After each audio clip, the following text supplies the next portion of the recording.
Lietuvos SSR 1982 metai. Jonava.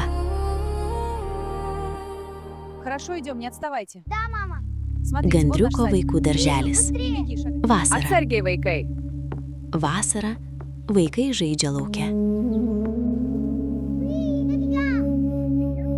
Neapgausi! Lipk ant keltuvo! Buldozerių riaumojimas, metalinių vikštrų kaugesys ir plieno dundesys. Viskas maišėsi.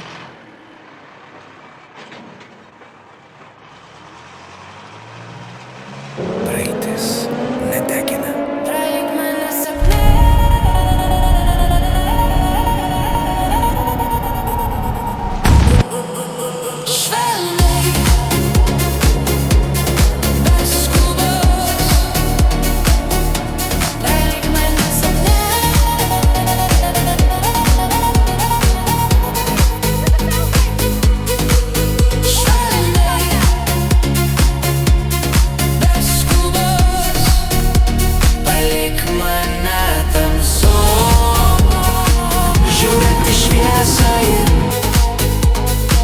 Skausmas virs keliu.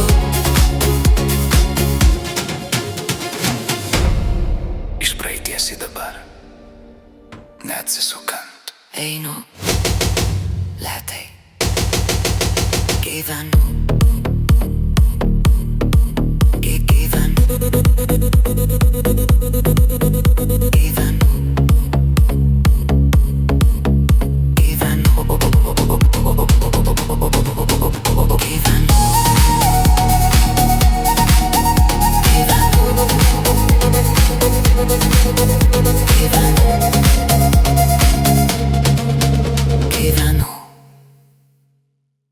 Pralik mane sapne.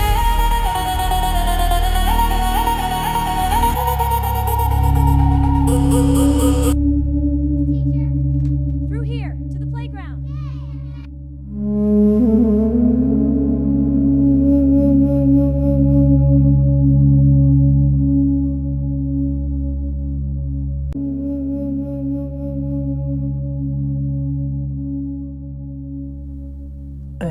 Sistema.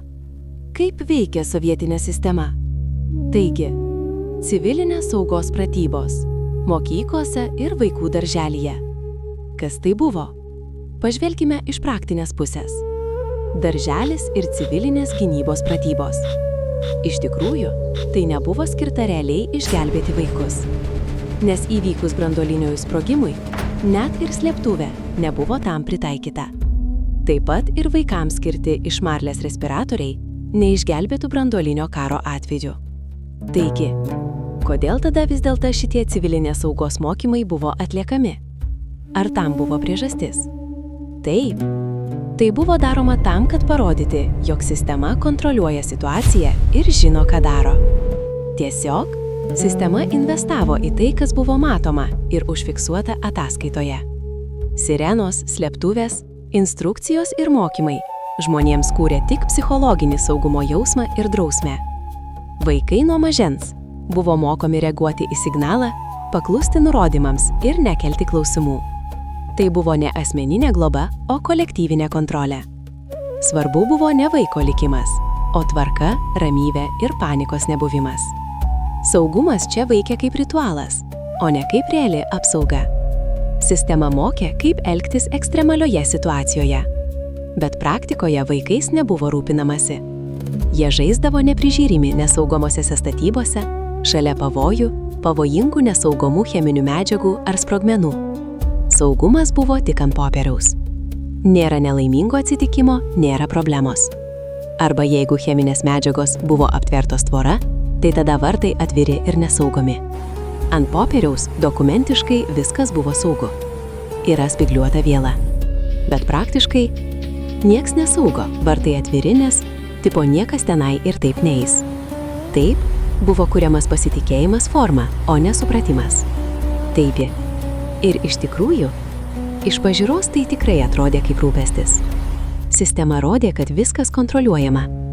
Vaikams būdavo duotas saugumo jausmas, o ne saugumo fizikos aiškinimas.